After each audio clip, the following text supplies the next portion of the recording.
we need to talk about two types of skills that an employee must have to be successful in a workplace. The skills that I'm talking about are broken into two categories. Hard skills, in which you're using your hands to accomplish a task, like changing a tire, building a house, or working on the wires in a computer program. And then there are also soft skills, skills that deal with communication, like teaching, talking on the phone, or running a meeting.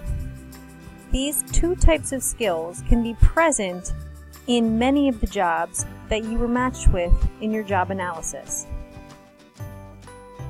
We want to talk mostly about the idea of soft skills, effective communication skills that you're going to see at many different places that you will work. Success on the job depends on good communication skills. Of all the activities that you perform in a day, 80% involve communication. So even if your job involves a lot of hard skills, like I said before, changing tires or building things, you still have to communicate with your team members to make sure the job gets done and done correctly.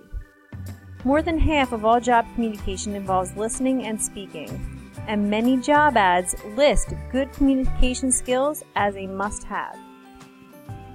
Communication on the job falls in this pie chart in different ways.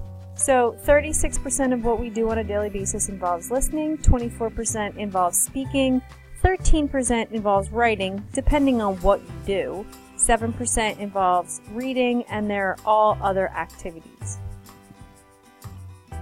So hearing versus listening is a very important concept to understand. Hearing is the process of perceiving sound. So you can hear a song or you can hear an alarm and your brain is processing that particular sound. But listening is an active process that requires concentration and effort. You can hear a teacher talking, but you might not be listening to what she's saying. So please put these two words into your vocabulary list and understand that there is a difference between them both.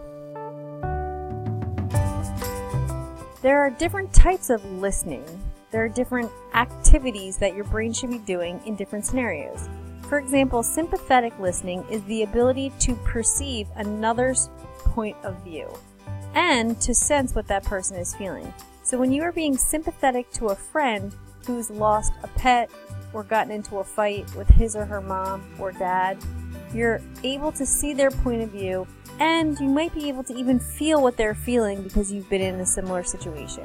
You are sympathetic to their situation. Critical listening is the ability to differentiate facts from opinions. So as you're listening to someone speak, some of what they're telling you they know to be true, and some of what they're telling you is just their opinion on the matter, and you need to be able to understand the difference with both. You can't go around telling people that 80% of the dogs in the United States sleep all day long. That doesn't sound like a fact unless you actually do the research or know the fact to be true. It could just be someone's opinion. Creative listening means listening with an open mind to new ideas. So maybe there's something that's being said that you don't 100% agree with, but creative listening asks you to take a minute and really consider this new idea and not turn away from it until you fully understand it. Please put these three types of listenings into your vocabulary list. Speaking is something that you will have to do in many different work environments, and there are different types of speaking as well as different types of listening. Informal speaking is the type that you do on a daily basis. You just make contact with each other, you exchange information, you might try to convince them of something that you want to do or not do, and you solve problems together. Informal, just regular conversation amongst people you know.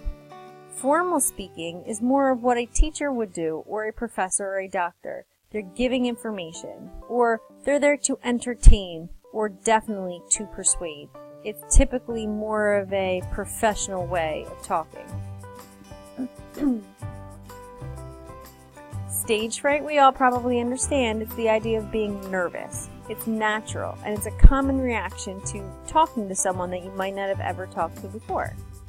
Tips for controlling stage fright include building your confidence, being well prepared, and practicing public speaking. Not every job is going to require you to stand in front of a crowd and give a speech, but there might be times where you have to pitch your idea in front of your boss, or work with a team in front of another team. So in those situations, you want to make sure that you're very well prepared so that you have all the confidence you need, and so your speech or your participation is successful. We all know that email is a large part of the communication that goes on today in many jobs, and you want to make sure that you have some common rules down pat before you start writing emails at work. Be concise, meaning short and to the point. Make sure you use correct grammar.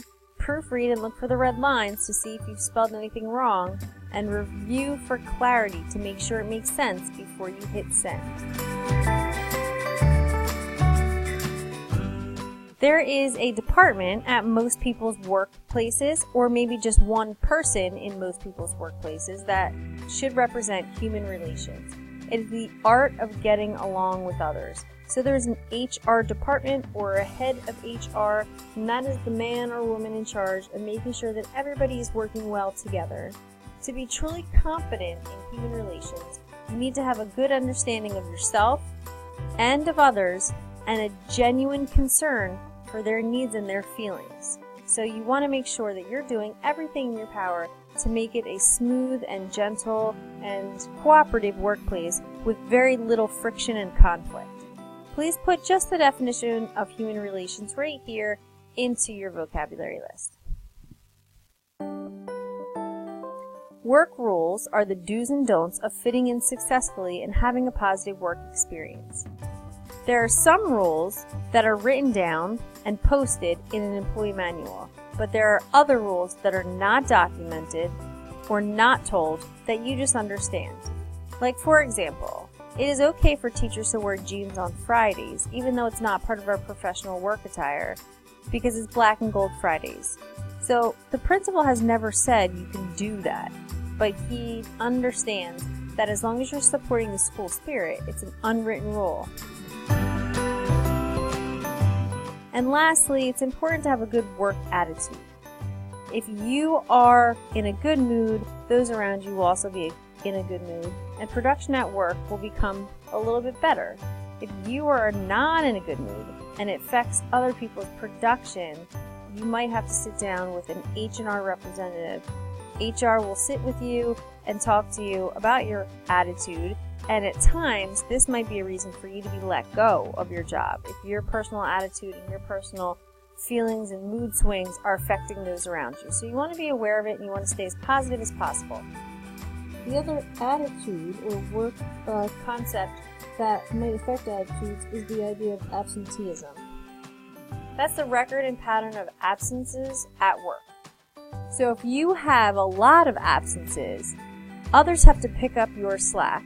The company might be losing money, and you're not getting your job done. There's a lot of reasons why you should be coming to work on a regular basis. However, it also affects the general attitude of the workplace if someone else has to do the work that you're supposed to be doing, but you're not doing because you're out. It's almost like you're making somebody else work harder than they need to, and it's unfair and will affect the overall attitude of all employees. So this is just a little background information to talk to you a little bit about the idea of communication and different concepts at the workplace.